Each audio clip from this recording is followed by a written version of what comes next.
In this video, what I'm going to do is I'm going to continue talking about various kinds of relativisms, and in this video in particular, I'm going to be taking a look at the notion of cultural relativism. Now, one of the interesting things about cultural relativism is that it is a very recent phenomenon, and so we can trace its origin story. And the origin story of cultural relativism is a response to something that was developing in the 19th century. Maybe it was developing a little bit before that, but really it reaches its fruition in the 19th century. And that is the notion of social Darwinism. So, social Darwinism is actually distinct from Darwinism. Darwinism refers to the evolutionary theories of Charles Darwin. Charles Darwin's thought talks about the notion of natural selection. Social Darwinism, on the other hand, has a particular catchphrase which we often associate with Darwin's theory. And that's the phrase, survival of the fittest. You've probably heard that phrase, and it doesn't come from Darwin. It comes from the thinker Herbert Spencer. Originally, Herbert Spencer did apply it to the notion of biology, thinking about Darwin. Now, while Spencer had already used the term survival of the fittest in his earlier work, The Principles of Biology, in passing, where he really starts to delve into the concept in society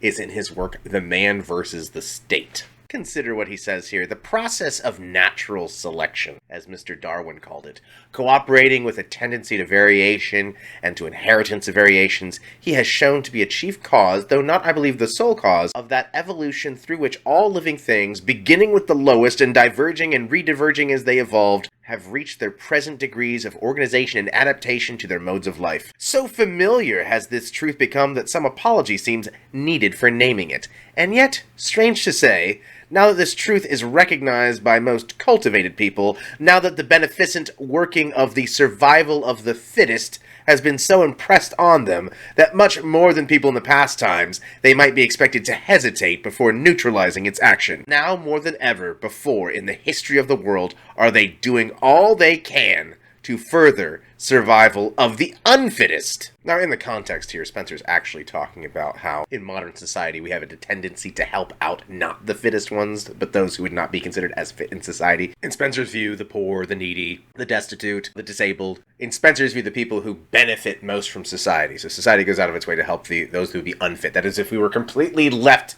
to nature unto itself, those who probably would not survive. That's what Spencer's talking about. Nevertheless, the concept that he uses, the survival of the fittest, Darwin actually does take up that language later on, but it originates in Spencer. But then also other people that we call social Darwinists take that language and then make some normative claims about it. That's survival of the fittest. That's how things are supposed to be in the competition of human societies. Some societies are better than other ones, and who will win? We'll see. And of course, the Europeans are going to think it's the Europeans. Especially in the era of colonialism and imperialism and the denigration of other societies on the planet. So going into the 20th century, Westerners have this idea that the West is the best. It's superior in every way. The West has the best technology, it's got the best philosophy, it's got the best culture, it's got the best ethics. And then World War I and World War II and the Holocaust happened, leading Westerners to the conclusion that, you know what, maybe with all the West we ourselves did here, maybe we're not the best after all. So following World War II, there's a little bit of a fallout for a while from the notion that the West is the best. Because if the West were the best, World War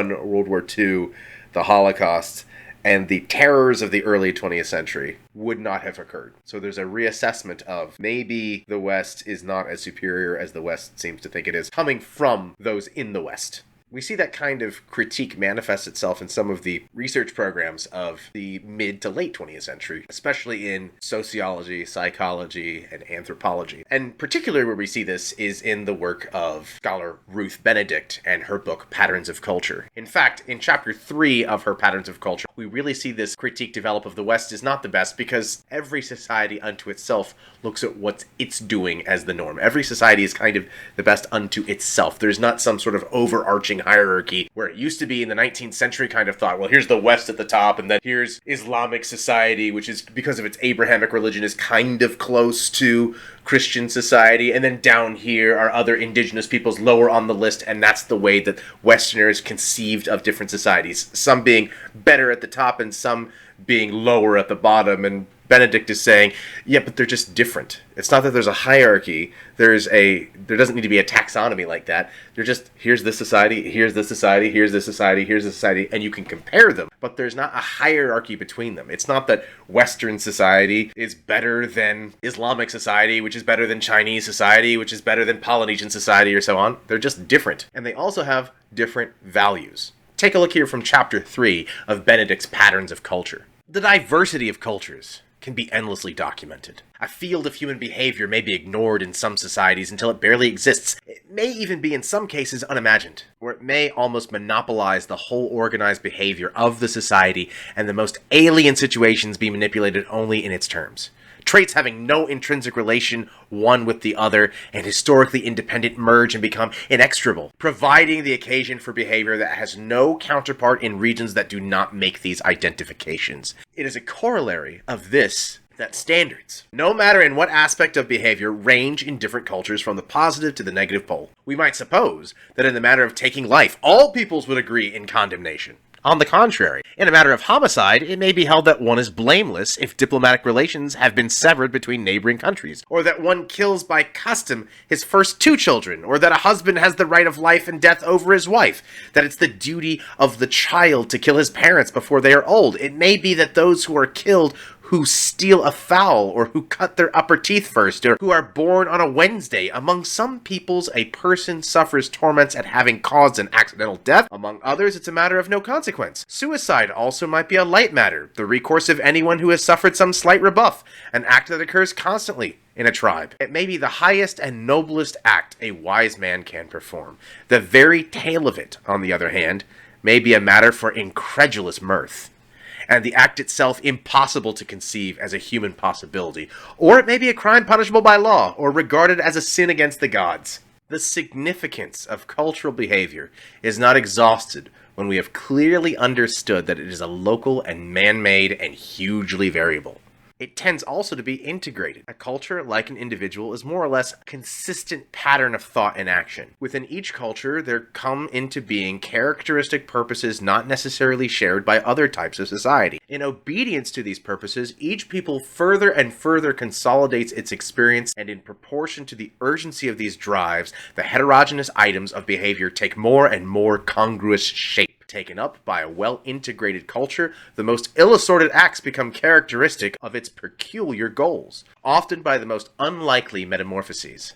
The form that these acts take we can understand only by understanding first the emotional and intellectual mainsprings of that society. So in the first aspect, Benedict is talking about how cultures are simply different across the world. We might think of something as simple as homicide, killing someone else. That's always wrong. And she says, well, it depends on what you're talking about, because in some societies, it might be permissible and good, or considered permissible and good, to kill yourself if you received a certain kind of insult, or to kill your firstborn child, or to kill your spouse given certain conditions. So she's saying, no, it's not universal. Like, you think it's universal because to you it's wrong from your society, and in your culture you think it's wrong, but different societies think different things. Now, she's not saying here that one is better than the other. She's just saying, descriptively, they're different. And in the second instance, what she's saying is these kinds of cultural attitudes about whatever it is in morality develop over time in the culture as a kind of bundle. Like, all the ideas in a society kind of merge together into one big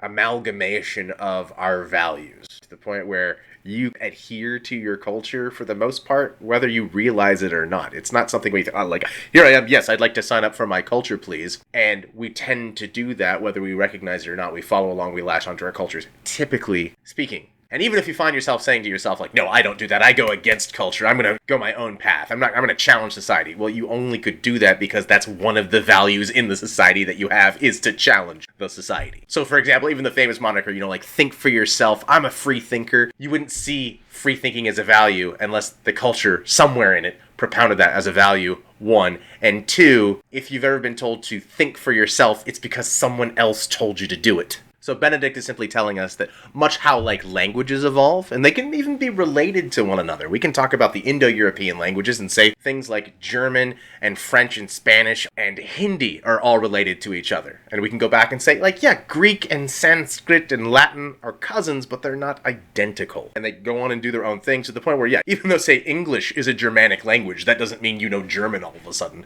It's not that everything is the same, meaning is not all the same, even though they be related or similar. And so what Benedict is telling us here is that societies and cultures, like languages, have similar features. We can even group them into ones that are more or less similar from one another, talk about similar features, but it's not that one is better than the other. We may have preferences. We speak English, so we probably think English is the best language over others, but it's not that English is better than French, or French is better than German, or German's better than Swahili, or Swahili's better than Japanese, or Arabic, or Mandarin, or Cantonese, or Russian, or what have you. It's not that they're better, they're just different. And you do different things, and just as you do different things in different languages, and they have different rules and different norms, same thing with cultures and societies as well. They have different rules, they have different norms. One's not better than the other, they're just different. And that's also why we can say that Ruth Benedict is one of the forerunners to the notion of cultural relativism. She articulates the notion descriptively, but normatively what develops couldn't have been done really without her work.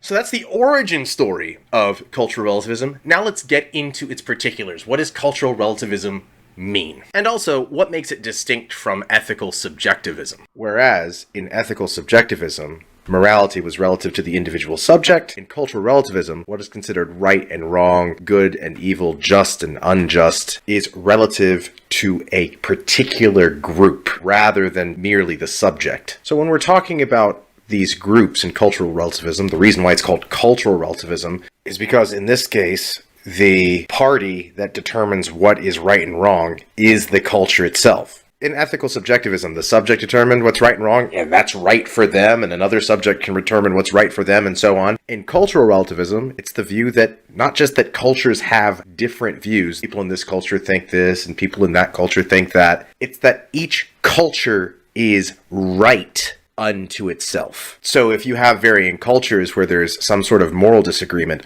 it's not that, oh, they just disagree. It's that people in the first country are correct and right to do what they do. And even if the people in the second country do something completely different or have a completely different view, those people are just as correct or just as right, even if they do something divergent. This is a little bit different from talking about notions of social knowledges. It's not identical to that. Cultural relativism is a little bit more of an antiquated view, and it developed as a response to the notion of Occidental supremacy. So in the 19th century, there became this prevalent view in Western Europe and in the United States that the West is the best. It's the best culture. The term really is equivalent with the notion of civilization and society and intelligence. This is an ethnocentric, racist view. And then, with all this sense of smug moral superiority, the 20th century happened. World War I, World War II, the Holocaust, demonstrating that perhaps the West is not really morally superior to other parts of the world at all. So then there developed this view that really came out of the work of Ruth Benedict, that every culture is doing something unto itself, and there's really no sense of moral supremacy. Everything is right or wrong with respect to its own particular culture. This is not the view that there's different ways of doing things. It's not contextualization. It's not critical theory. On this view, not just other cultures in the world, but other cultures in the past. If you looked at Southern slave owners saying, well, that's what they did at the time they owned slaves, but since that was a different culture, they didn't just think it was the right thing to do. For them, it was the right thing to do. It was the morally right thing. So that's a very different view than any kind of critical theory or view of social knowledges that we would see today. But it also demonstrates the problem with cultural relativism. A cultural relativist has to say, no matter what a culture did in the past, or no matter what another culture is doing now, whatever they do, if that's what the culture believed was right, it is right. It's not merely the claim that Group X says this, and Group Y says this, and Group Z says this. It's the claim that Group A says this, and they are right and correct for Group A, and Group B says this, and that's right and correct for Group B. But what Group A says is not necessarily right for Group B. So back to the whole thing about Southern slavery, it's not just that it's unquestionably repugnant now, but it was okay in the past. Slavery is never right and never good. But if you're a cultural relativist, you have to end up saying, no, it wasn't just a thing they did then, and yeah, that was too bad. It was right. And so a cultural relativist ends up consigning themselves to have to say things like that, which ends up being a detrimental weakness to the theory of cultural relativism. Neither does this negate the view that cultures have an influence on us. So cultural relativism is not the view that culture is a dominant factor in our various belief systems and norms and mores. That's certain. But cultural relativism is the view that what a culture collectively determines to be right given some place in time is right for that culture, not universally. It's not saying that what this culture believes is true for everyone. That's why this is a form of relativistic ethics.